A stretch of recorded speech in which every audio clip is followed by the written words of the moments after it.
I want to say what a great pleasure it is to welcome Senator Bob Dole from Kansas. Senator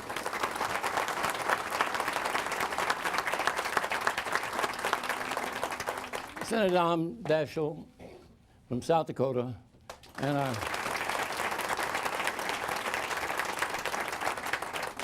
our own, welcome back, our own Governor, Phil Bredesen. Great to have you, Phil. I don't know how any of you would define civility. I hope. Here, I've got the dictionary. Well, you did exactly what I did. I was going to say I had my New World Dictionary. See if yours says what mine says. Civility, politics, hence political behavior, politeness, especially in a merely formal way. You had a later edition? Polite act or expression. Right. That's close. I'm close. You had a Kansas dictionary, which is more accurate. I was hoping there was going to be some professor of English from Vanderbilt here tonight to explain the definition in Webster's. But at any rate, each in his own mind and her own mind knows what civility means to you. And I must say, as I look at politics in these days, it's characterized more by what you don't see than what you see. Potter Stewart once said, obscenity, I know it when I see it. Civility, I know it when I see it. And as I say, I haven't seen much of it in the political rhetoric that surrounds us, and we'll talk about that tonight. In a message to those people in that round table this morning, Senator Baker let them know that the toxic environment and rancorous rhetoric that he finds in national politics needs to be addressed. It's his hope and our hope, the sponsors and all at that round table. It's our hope that they will find a way to really make a meaningful contribution to creating a model in Tennessee that might be well served across the nation, providing new life, new vitality to civility in government. I thought we might begin by giving you an opportunity just to be welcome, just to say a few words about this issue, this subject, and this place, Tennessee. You know, I've been thinking about it a lot. In fact, Tom Daschle and I happen to be in the same law firm, same floor, and sometimes we find ourselves in agreement.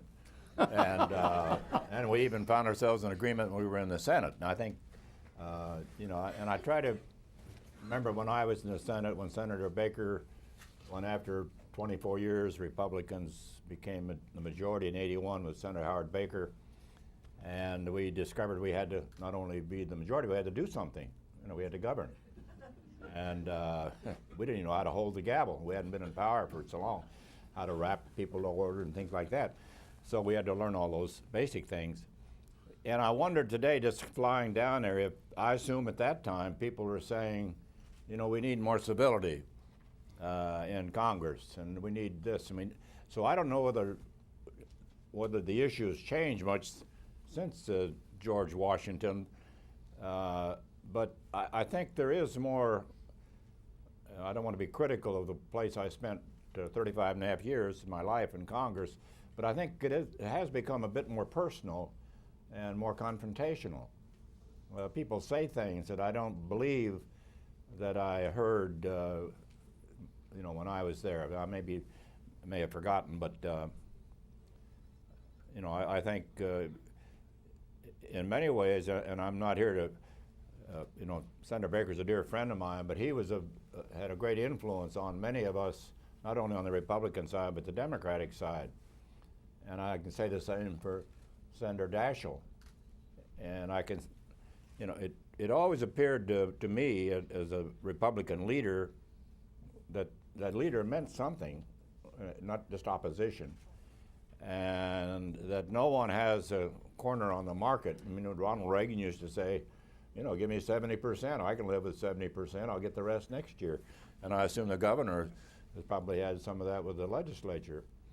So, can we improve? Yes. I remember in my acceptance speech, which is probably the highlight of my run in '96, where I said Clinton is not my enemy, he's my opponent. And I think as long as we have that mindset that, you know, the people we run against are not enemies, they're opponents, and do what we can. We have a bipartisan group, Senator Daschle and I, Senator Baker, and Senator George Mitchell, Senator for Bipartisan Policy Center. And one of the things we're working on is anything we can do to, you know, make political discourse more civil. So last May, the two of you issued a joint statement on legislation involving agriculture. Two former leaders of the Senate, opposite sides of the aisle, and for some farmers, it's quite a controversial stand. Maybe not to a city boy, but it struck me that you were saying, look, farmers need, the system of agriculture needs to rely more on the marketplace. Where does this come from? Where does this bipartisanship come from two leaders? Is that an effort to send a message, or what was behind all that? Senator? Well, it really was, I think, an effort to send a message that if two former leaders could agree on an issue that we care a lot about, maybe there was a potential, a possibility that you could broaden that consensus beyond two leaders to Republicans and Democrats who might share a desire to reach consensus. That was not easy. It took us a while to work through all of the questions, and I give Bob Dole a tremendous amount of credit for the degree to which he really was determined to find that common ground, and that's really what it takes. My definition of civility in a senatorial context is first, respect for people with whom you disagree. It has to start with that. But I think it's also respect for the institution. Sometimes we don't show the kind of respect for institutions of democracy and our republic the way we need to, because if we had respect and if we put the institutions ahead of party or institutions ahead of our own personal agenda, my guess is we'd see a different direction oftentimes. And then after one has established that respect, it seems to me it's the search for common ground. It's great to make statements, and you can do a lot of bumper stickers and all kinds of campaign slogans, but the real essence of good governance, and no one knows it better than Bob Dole or Governor Bredesen or Howard Baker, no one. It seems to me it's that search for common ground. That's what the Bipartisan Policy Center is all about, and that's what our challenge was as we tried to write this report on agricultural policy in the future. And we even, you know, we both come from farm states where, and in many cases, where they sort of predominate. I mean, whether it's politics, whatever it may be. But it seemed to us that when, say, the price of corn had been almost $4 a bushel, that it didn't make a great deal of sense for the government to pay another 18 cents a bushel. We thought that money should be used to, you know, for energy, alternative energy development and things of that kind. It's not popular to ever reduce any program, and we didn't reduce the dollar, but just redistribution. Governor, would you agree that, as you look at it, there is more acid in the political air today, nationally, maybe in this state? I don't sense it in this state, but certainly nationally. Would you agree that it's there? I don't think there's any question but that it's there, and certainly during my adult lifetime, it seems to have gotten worse. There have been a number of things that have happened over the years. I don't think, looking over the whole history of the country, though, that it's dramatically different today than it's been certainly Anybody who looks at the Lincoln election and re-election and what went on at that time would have to agree. I just, the thing that one of you said a moment ago about so much of successful politics is a search for common ground. There's obvious differences in opinions about things. I don't know how you search for that common ground without a level of civility in the discourse. But I would, one thing I would say at the outset here is that, in a country that lots of people believe a revolution every now and then is not a bad thing, that you can overrate civility as well. I think we all ought to feel privileged in a country where we have to talk about these kinds of things, that people feel strongly enough about issues, that they're free enough to express their opinion on issues, that this is a problem we talk about. I doubt there were these discussions on civility in the Soviet Union in 1965 or something like that.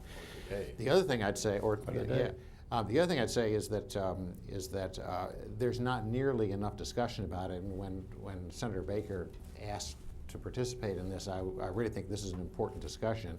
How little discussion there is of this important subject came home to me today when I got out my computer and Googled I believe it was political civility, to see what was out there. 3 of the 12 hits on the page were this event. So you are where it's happening. You are where it's happening in political civility right here today. Clearly not enough discussion of this going on in the country. But I think it's a real issue, and particularly if you believe in a kind of politics as I do, and as I think these gentlemen do, where you accept differences but try to search for common ground that moves you forward. I don't know how you do it without it. But I think the governor made the point, civility doesn't mean we have to agree on everything. We can be civil and still be polar opposites. We don't have to, there's some things you can't agree on. Many things you can if you give a little effort, if you're willing to give a little. But there are some things, whether it's politics or anywhere else, that, you can't always reach that, quote, compromise, which is not a bad word. Compromise, to me, is a pretty good word. And, I was going to make that point too, that Bob was I'm looking for loaded George, with see what George 110 said. recommendations from George Washington, and I was going to pick up on the last point that Bob made, that there are huge issues in this country that, by their very nature, are divisive. I think of the Civil War and how divisive that was for so long a period of time, and of course one of the most infamous cases of incivility came when Congressman Butler came all the way over from the House of Representatives, and with his cane just beat the living daylights out of Senator Sumner, Charles Sumner from Massachusetts, within inches of his life. And we don't see caning anymore, which is a good thing. But I think it's an indication. There are times in our history. Now it's YouTube, Yeah, now it's YouTube. It's caning by different tool. But I think the point is that along with the degree of difference of opinion, there comes a difference in the level of civility, and the Civil War and some of perhaps our social issues today sometimes bring that incivility to the surface when otherwise it wouldn't be there. Let me ask you if natural question, I guess, from me, how much does lack of civility in the media, with all the talk shows and all the monologues and all the dialogues, and where argumentation seems directed toward improving ratings, how much has the media contributed to the toxic environment?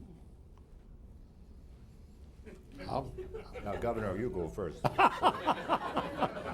We don't have enough time for me to talk. Yeah. And speak right into the camera. Yes.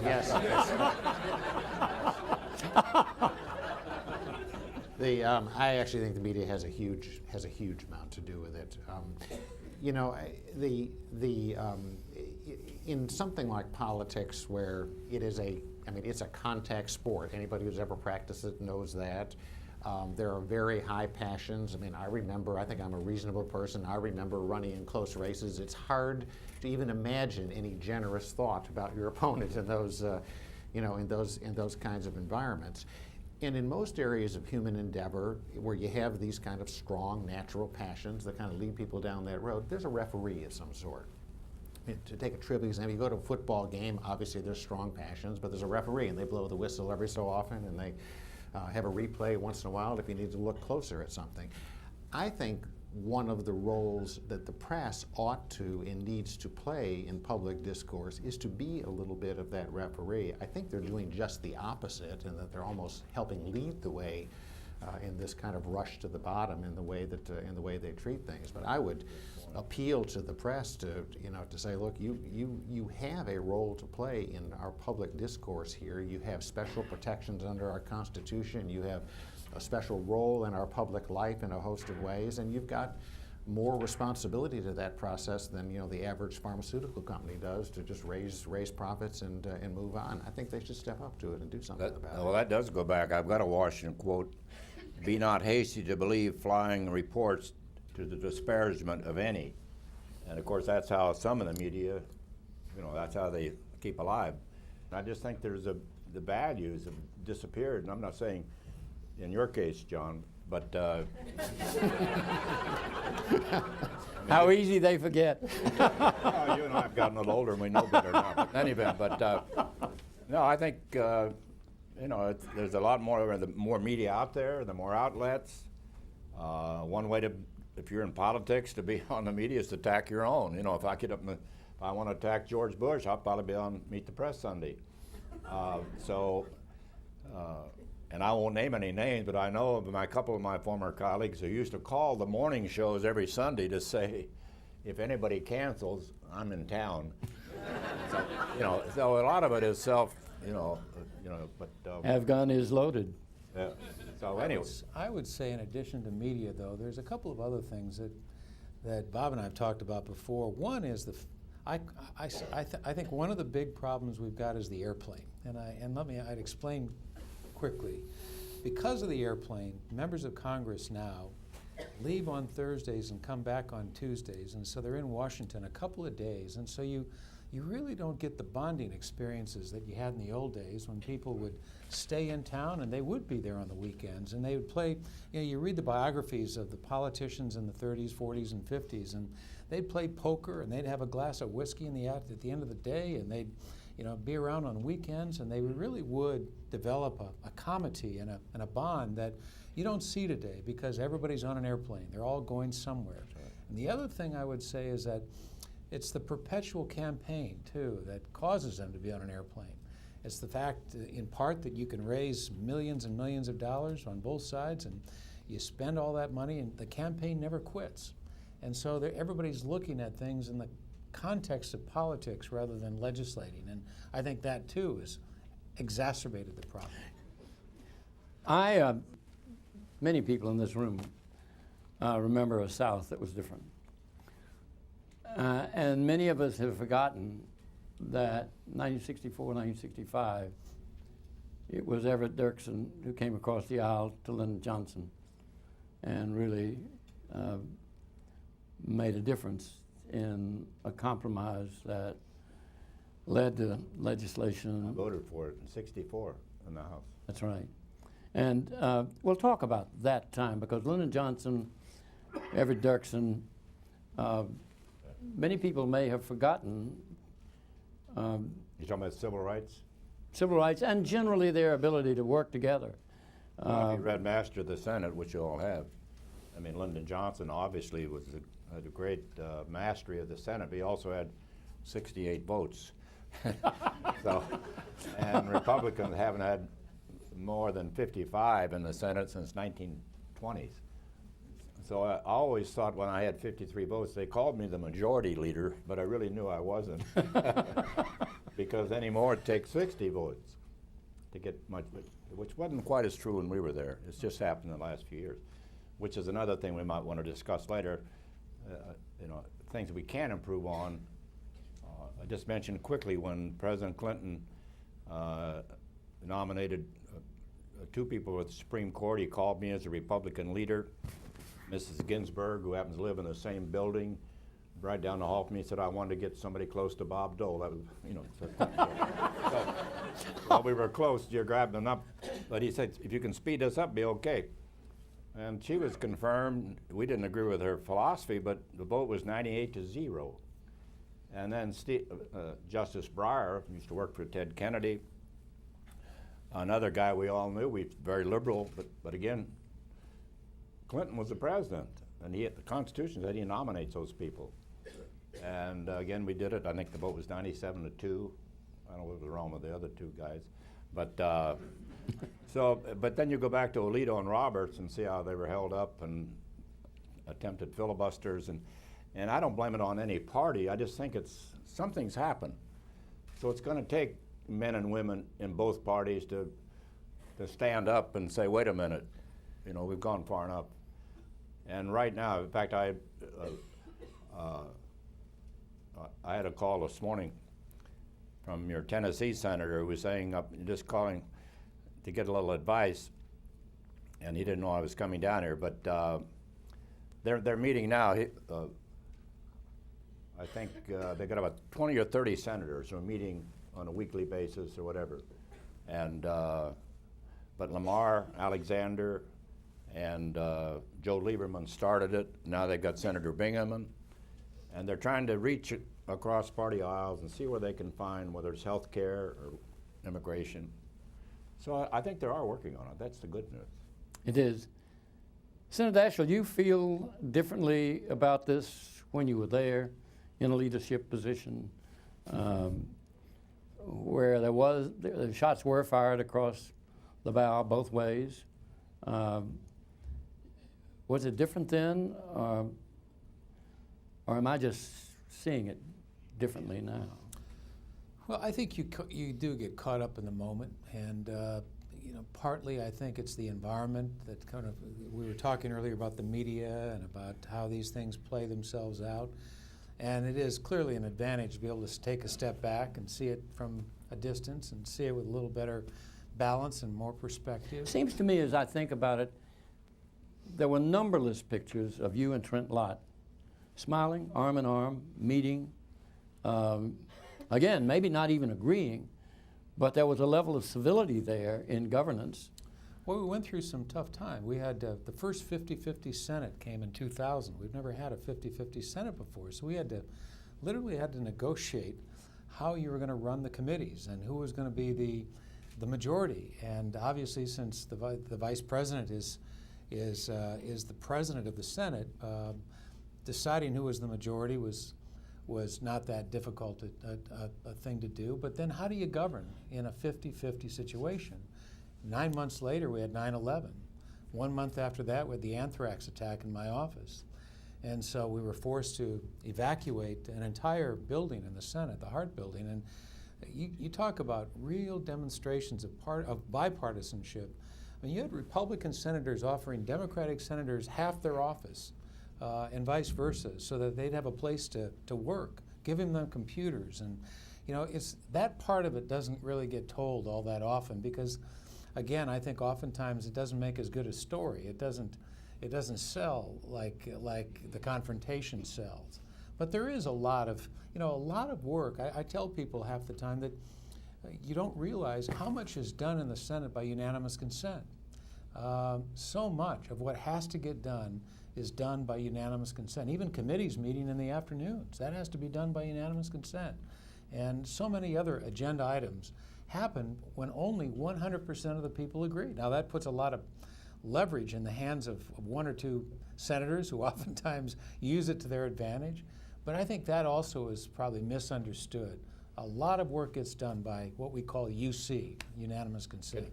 Yeah, and you don't elect nonpartisan leaders. You know, you do have a responsibility to your party, whether you're a Democrat or Republican.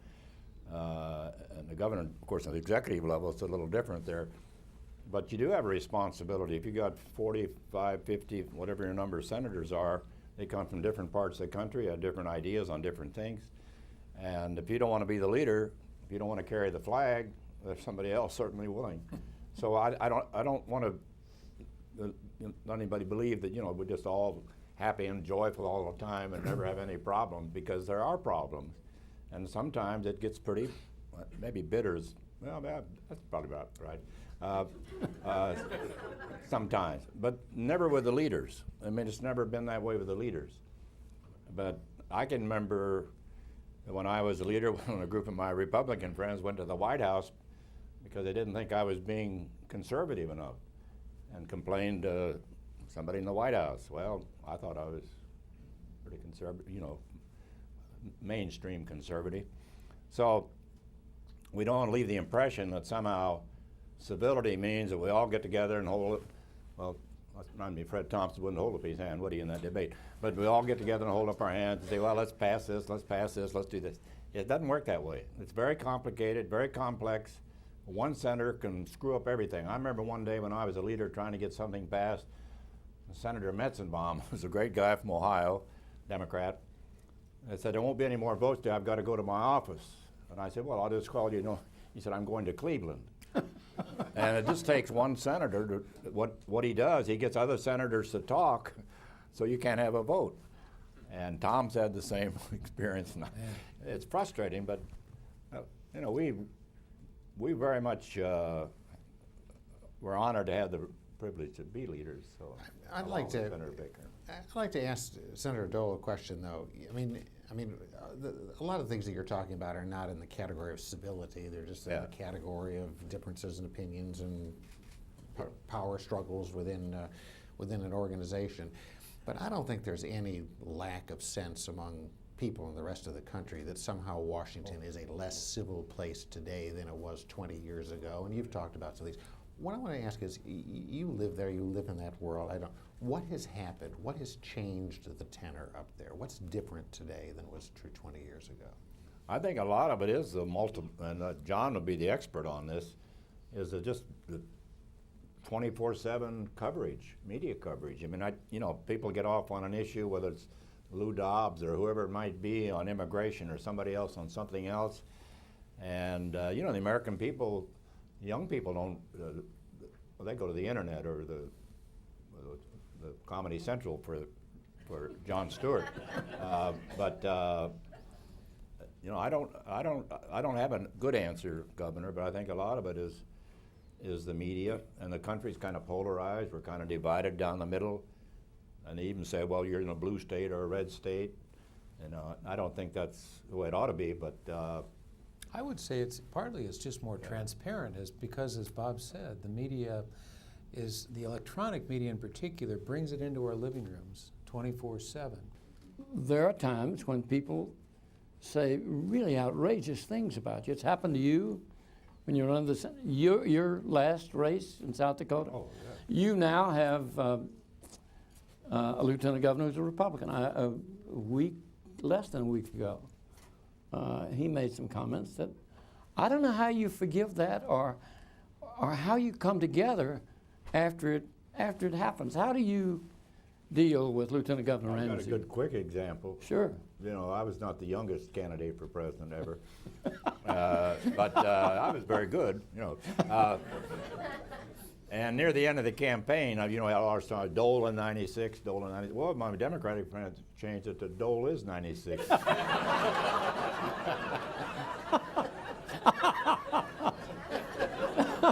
Doesn't do much for your ego. Well, first of all, John, I don't think anybody should be in the business that we're all in up here if you're terribly thin-skinned about those kinds of things. Certainly the particular thing you referenced is in the category of let it roll off your back and get on. I almost think of it as a little bit like somehow you have to get what a good marriage has. I mean, two people who are in a good marriage, they fight, but there's some things you just don't say. There's a point you just don't go beyond. And somehow we've got to figure out how to make it work like that in the worlds of politics. That there's, it's okay to fight. It's okay to say things. Sometimes in the heat of the moment you say something that you wish you hadn't said or something like that. But there's a point beyond which you don't go.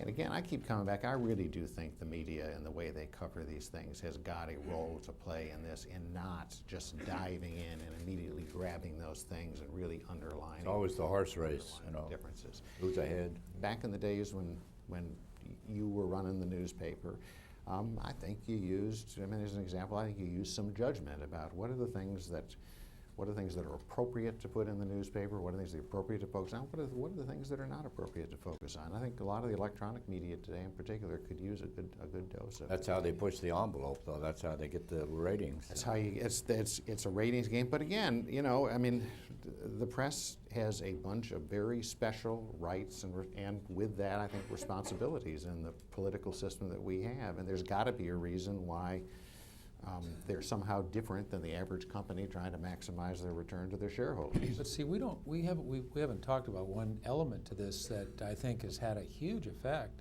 and that's the internet and the bloggers now.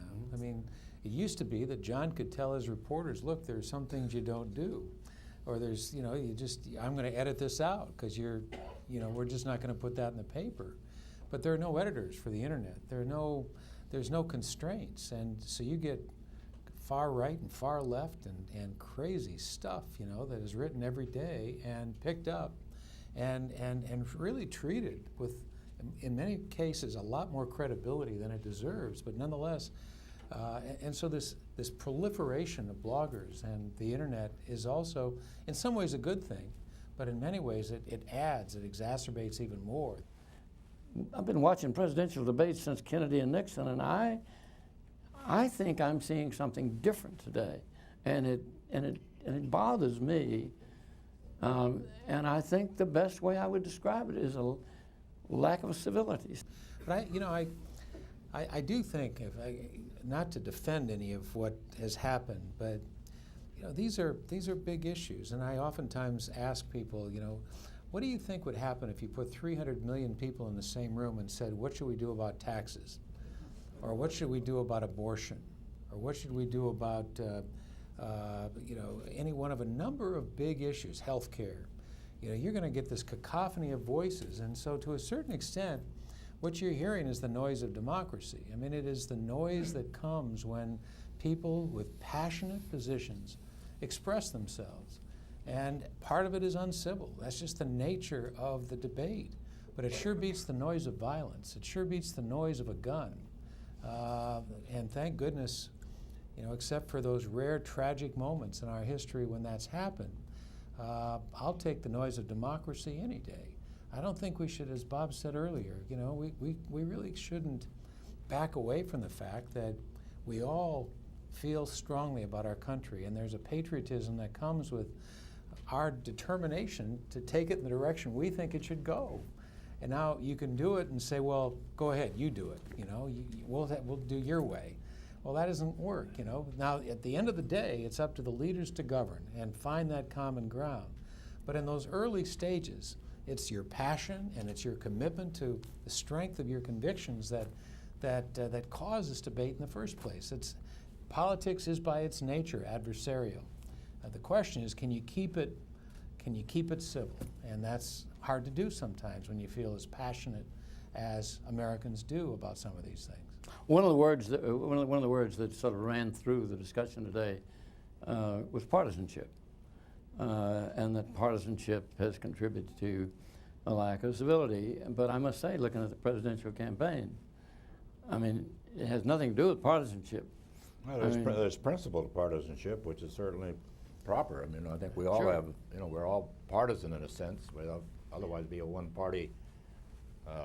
And if people don't like it, they start a third party. And Bloomberg is still looking over the ashes as they go along. So he may get in the race. But what I really thought as I listened to that, it's not really partisanship. If there is mean-spiritedness there, Yeah, that's different. it exists without regard to a party line, even though you may find it along party lines in Washington or even the state legislature. It's just that word mean-spirited. Maybe it's a hyphenated word. Maybe it's two words. If that English professor's out there, he can tell me. But what about it, Governor? Look, I don't think, I mean, I don't really think it has to do with partisanship. I mean, human being. I mean, I think this issue is right at the heart of how human beings in any society try to govern themselves and do it. I mean, whether you're, I don't know, primitives in a tent somewhere on the American plains, or whether you're 300 million people in a democracy, there are going to be wide differences in views about how you proceed on any matter. And the question is, can you devise some system in which those are discussed in a way that leads you to a good answer? And I think those systems that have worked in the past are the ones that in some way keep it somewhat around the issue and finding common ground, and away from the personalities of the people who are involved in the thing. And I think in our country we have over the years done better and worse in terms of doing that. I think we're in a little bit of a lull right now, and I really think it's up to leadership everywhere, whether it be in the Senate, in the House, in governorships, in the press, these things we talk about, to kind of push people in the direction of. I mean, I think it's the hardest problem in the world. I mean, how do people govern themselves and do it intelligently and solve very divisive problems? Yeah, when only half the people vote for President of the United States, half the eligible voters, there's something wrong. And you can say, well, it's the candidates, they should nominate people like me or somebody else, or it's the media, or it's the voters, or it's some combination. So we've lost a little traction too in getting people into the process. So as I look around the world, we certainly make a lot of improvements, whether we're Democrats, Republicans, Independents, but I haven't found anybody I wanted to trade with yet. Let's just think about, for a moment, examples where partisanship had been divisive. I remember, and I could not for the life of me articulate the details, but I remember when either you wrote an article in a column in the New York Times, or Pat Moynihan did, on Social Security. One of you read it, the two of you got together, and there was meaningful change across party lines as a result of it. Yeah, 1983. And that's why you're still getting your check on time. It was bipartisanship. Thank you very much. I appreciate it. At 80, why shouldn't I? And it's going to be all right till 2017. So I don't think Congress is going to fix it till midnight, till the clock strikes, because that's like backing on the buzzsaw when you talk about Social Security. But Pat Moynihan was a great guy. He's never gotten enough credit for what he did on Social Security. Just a wonderful man to work with. I never understood some of those big words he used, but I always carried a dictionary with me, so we could work them out. He's a great guy. Well, this guy deserves a lot of credit for it, because it wouldn't have happened without the man on my right. And it really was one of the proudest moments while I was in Congress. I came to Congress in '78, and that was a proud moment. Because I remember speaking with doom and Reagan gloom and Tip O'Neill got together. Tip O'Neill. Well, that's another example. I mean, there were differences there that were issue-oriented, but still each called the other my buddy. And the photographs of them together are... There was another time, I asked Robert Byrd once what he thought was one of the most courageous things he'd seen. And his answer was, one of the most courageous things I saw was Howard Baker working with Jimmy Carter on the Panama Canal. He said that was a courageous act. And but that was another demonstration. That's kind of a distant and far removed issue today, I suppose, but at the time it was about as hot and heated and controversial as anything that our country faced. It was a major issue in Senator Baker's campaign for re-election. I remember Tennesseans had the good sense not to let it get in the way. the quick Howard Baker story, because I remember in '81 when we finally won the Senate, I was running for re-election, and he called me in Topeka, Kansas at 2 in the morning. He said, "You're going to be the chairman of the Senate Finance Committee, which is all the taxes and health care." I said, "Howard, that's fine, but who's going to tell Russell Long?" Because Russell Long had been chairman for 17 years, And I remember the first vote we had, and when they said, Mr. Chairman, he voted. And then he's a great guy. He said, not only vote with my chairman, I vote for my chairman. And he looked at me. So, you know. Well, if he were here tonight, he'd be the first to say that he went to bed one night not having the slightest idea he was going to be the Senate Majority Leader, and by time to go to bed the next night. I thought we were a permanent minority, you know. So, anyway, but. You did think that? Pardon? You thought it was a permanent looked minority? like it to me. I'd been in the House for 8 years, and I've been in the Senate for, let's see, several years, 81, 12 years. That's 20 years. I figured we were just destined to be out in the desert, you know, for how many years it was. But that was an election that was a sea change. Yeah. You had one. If Senator Jeffords, I mean, that's almost a half vote. An independent says, I'm coming from where I was to where I'm going.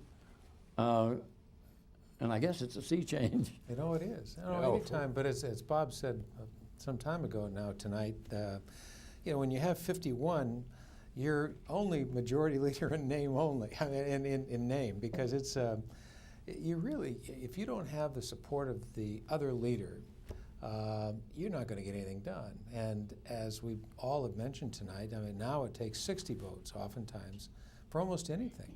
I mean, there have been, I think last year, Harry Reid was telling me last year they've had over 75 cloture votes in 1 year. Well, you know, we used to go you need for 60. You need 60. Yeah. We used to go for years and not even have one cloture vote. We had, I think in the 60s, there were a half a dozen cloture votes in 1 year. So it kept ramping Doesn't up, that but now we're at a demonstrate- point where we're at 75 cloture votes Doesn't in that 1 year. demonstrate an unwillingness to compromise, or am I wrong about that? No, it does. That's probably when it started. You go back and see when that activity really started. Right. And then it changes from one party to the other, so the other party, well, it's now our turn to get even. You know, And they're getting even. You have a legislature that has one house well, you got to in support and another in opposition. How difficult does that make it? I mean, we've seen the same thing in Congress from time to time. So far, I don't. I mean, first of all, I don't equate partisanship with civility in any particular way. I want to be clear. I mean, for me, I mean, just my style has always been to try to seek middle ground, and virtually everything we've done has been done with substantial number of votes from both sides of the aisle. So it has not been a huge issue for me. I'm kind of curious about, you know, when I told Andrea, my wife, what I was doing down here tonight, she asked me who was on the panel, and I told her, and she said, well, that's no good. You've just got 4 gentlemen up there. You're not going to, you're not going to, and she suggested some other names that you could have included instead to liven things up a little bit. Yeah, I'm kind of curious. I mean, I came down here tonight to, obviously, it's your invitation, but also to learn something about this. I mean, I'm in the middle of being a practitioner. We certainly have some issues with civility and discourse going on in our state. I'd be interested in, you know, what you think someone in my position, someone who's a current practitioner, could do to improve the climate in that regard. Do you guys? Well, I always, if I'd have been elected president, which, you know, we're all entitled to mistakes, I pardon anybody in the room, but in any event, I always, and I think Tom shares the view, when a president comes in, particularly when a president's been the governor and worked for the state legislature, I think Congress is a little different. But it was always my theory, if I ever got to be president, I'd put my arms around the leadership, you know, I'm sure you do it. And not just for a photo op and say, well, let's work together and I'll see you in 6 months. I mean, I do it, you know, on a regular basis. Democrats, Republicans, committee chairmen. I mean, we know these people. We know them by their first names, even though we have different parties. And boy, if you ever develop that relationship, which you probably have and Tom had, you can get a lot of things passed. Otherwise, would be stuck. I think there's a good word, and the word is inclusion. You know, if you read back in history when it worked, one of Bob's and my heroes is Dwight Eisenhower, and Dwight Eisenhower used to have Lyndon Johnson and Everett Dirksen come once a week, and they'd sit down in the White House for breakfast and they'd talk over what's going on for that particular week. Inclusion is so critical, and we don't see enough of it today. this is really heresy what I'm about to say, but I think that as I look back at what could have I done, you know, back in Lyndon Johnson's day, they only had 2 caucuses a year. That's all they had. One was to organize and one was to say goodbye and to announce the end of the session. They didn't have a lot of caucuses. We have 2 caucuses a week now. And you're talking the Senate. Senate caucuses. Caucuses, you know, everybody coming in your party together. Well, these caucuses tend to become pep rallies, and they tend to become we, they. And, you know, Harry Reid would just think I was nuts to say this, I'm sure, because it is a powerful thing a leader can do. He can kind of give you the line of the week, and, you know, kind of, if there are people kind of straying away, you bring them in that caucus, and you use a little peer pressure, and you know, if I were to do it all over again, I think I would really try to insist on having a lot more joint caucuses, where Republicans and Democrats sat together and said, okay, what are we going to do this week? You got a problem? How are we going to solve the problem you've just talked about? You know, and how can we work through that? But I tend to think that it's kind of like a high school or a college football pep rally in these caucuses these days, and that really gins up. Everybody goes out kind of with all this red meat, you know, and they're ready to, you know, go have a good fight. And I think that, well, it helps oftentimes, and a leader should never give away a tool, I guess. Lyndon Johnson's a pretty effective leader, and he didn't have those caucuses, and it's probably too hard to put the genie back in the bottle now. I can just imagine what somebody would say is, let's just not have any caucuses anymore, and let's go have kumbaya with the Republicans. Probably isn't going to work, but it's... We tried that a couple of times. I had just 100 senators, no staff. I don't think 100 came, but I think 90-something. Say, you know, like, can't we just talk it over? There's no tape recording or anything, and figure out what we're going to do. And, you know, it didn't work. Well, we did it during impeachment, and we did it right after 9/11, and we got through impeachment in pretty good shape, and we got through 9/11, at least in the first couple of months, in reasonably good shape. But that's what we did. What do you say to the idea that that Howard Baker has, this concept? What do you say to the thought that there is a possibility in this state to create some sort of model? You know, a lot of big ideas happen in situations like this. And with somebody of your stature and the reputation of Howard Baker, I think this is a perfect place to try to kick around ideas and try to put forth some thoughts on how we might address this. There's a yearning all over the country for more civility. And you know, I think what American people are concerned about, and I think on both sides, Republican and Democratic, is that if we don't govern better, all the major issues our country is facing, whether it's energy or climate change or education or healthcare or our position around the world, all of those things are not going to go away. They're going to get worse and worse, and we're going to lose the stature and the incredible ability that we've had historically to be the leader of the world on these things. I'd like to suggest that as you think about this, that you really, I think it's useful to partition it into 2 pieces. There's elections and there's the process of governing. And I'm not sure the same standards apply to the 2. I mean, elections, anybody that's been through them, and they are single combat. And it is very, I mean, it is very difficult to maintain that level of detachment that you're talking about. Having said that, Americans, they love their elections, they love that single, I mean, it's a contact sport and they love it. I think what people are asking for is, okay, do all that stuff, but when that's over, and somebody said here, part of the problem is continuous elections up here. When that's over, that stuff needs to be pushed down a long way, and let's try to figure out some ways of working together. So in answer to your question, I'd say I really think that, I mean, even just setting aside elections, which I think get very difficult to do that with, and just talk about, okay, everybody's elected, everybody's sworn in, we now got that circumstance. How do you put some civility and some constructiveness into that debate? Would be a very useful thing. But there are a lot of people out there, John, good people, that say they're all alike. You know, all these politicians are alike. You know, we rank down, what, 9% or whatever, right, when we're together. Just above the media. Well, when we're alone in our districts, you could have 60, 70, 80% approval. But you get together with these other guys, You know, you go down to 10, 12, whatever, right above, what do you say, reporters? Yeah. We're 8, you're 9. Well, at least we're ahead of somebody else. But I think that is a problem when people have that view that I don't make any difference. I don't want to vote. You're all alike anyway. And people have told me that, you know. So I consider that if not, at least I didn't lose anything because they're not going to vote. You know, Phil Bredesen has proven at least twice tonight that he's better at asking questions than I. And we have just a few minutes left, and there may be a couple of questions we could entertain from the audience. I generally find, as I have found with Phil, that better questions come from the audience than from this chair. Anybody? I apologize if I was uncivil, John. Oh. No, you were very civil. Yes. Do you think someone could win a national election today without attacking their opponent's character?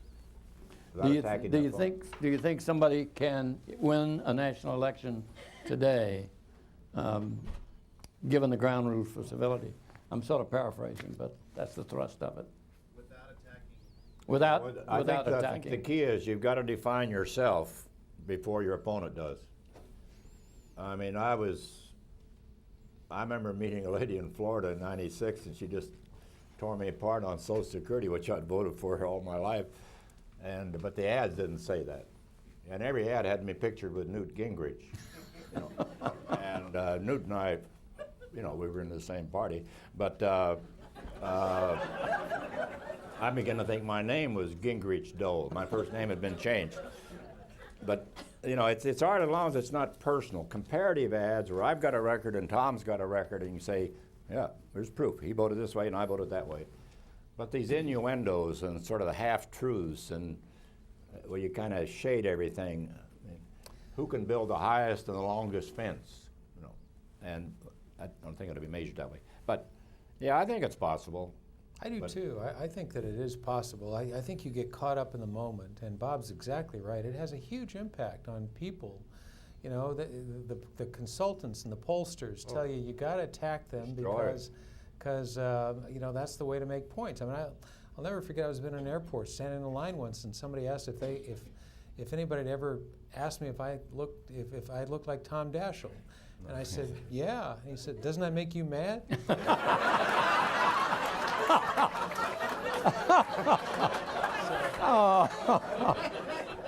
So all those negative effects and negative attacks work. You know, people respond.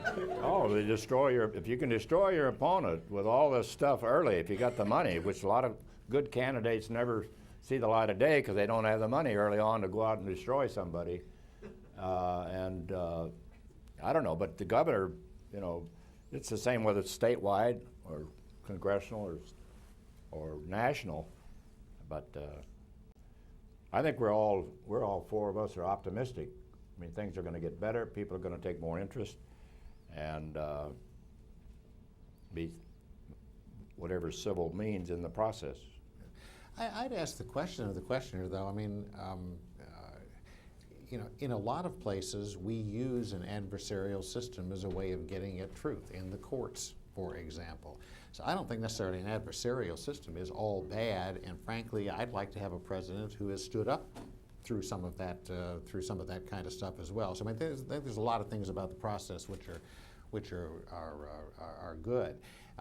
I don't have a sense that the kind of incivility that comes from personal attacks and so on is coming from the candidates. I mean, a lot of that is coming from outside committees and other kinds of, you know, and other kinds of things. But I mean, I'm just saying, let's not be too quick to throw out an adversarial system here, which works pretty good at getting some of the facts and some of the truth out on the table. But if you can drive somebody's negatives up, you know, to 20, 30, or 40% or higher, you just about made it. You know, if you can get 40% of the people thinking this person, well, Democrat or Republican, did all these bad things and voted for all this stuff, you know, before your opponent gets a chance to respond, or you get a chance to respond. But that's the way the system seems to be working. But I'd still stick with my answer, as Tom would, that, yeah, we can still. You know, American people are pretty smart. They don't listen to all this stuff on television. They listen to some of it. Most of them make up their own mind. But you know, there are not many political consultants in this day and age, in this environment, who don't invariably have something in the back pocket that's negative and advise the candidates, you know, you're just going to have to use this. And invariably, it pollutes the environment one more time. I've been honored to have the three of you here. Each in your own way, and all of you together have done so much to make politics an honorable profession. Your presence is a direct result of Howard Baker, whose middle name is Civility, for all you've meant to our country, for all you've meant to civil discourse in politics and in governance, and for all our deep appreciation for your presence here tonight. Let me ask this audience to thank these people.